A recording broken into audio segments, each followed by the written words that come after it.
Hello guys! Mag-travel-travel po ta panalagsa. Mag-joyride ba? Mag-unwind with our business partners. Kilisod po, magsigil ng tag-content o kaon-kaon, manambok na unya ta. Actually, gi-invite me sa mo ang business partners nga maadto sa ilang church anniversary dito sa Talakag. Medyo layo po baya ha? Hello guys! On our way to Talakag. Nice kayo ang may gani kay wala kaayo gainit o wala sad ingon nga na-damage ang atong skin. Salamat kay Lord.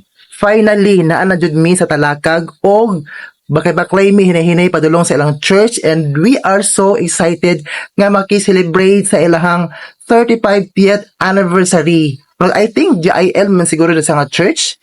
Then we are also excited kay makapamino mi sa pulong sa Ginoo and we are ready to receive the message of the gospel of God. Nice kayo ang wali sa pastor kay it's all about stewardship and blessings nga atong pwede ma-possess, nga atong pwede ma-receive diya sa atong pagpangalagad sa iya. Salamat guys.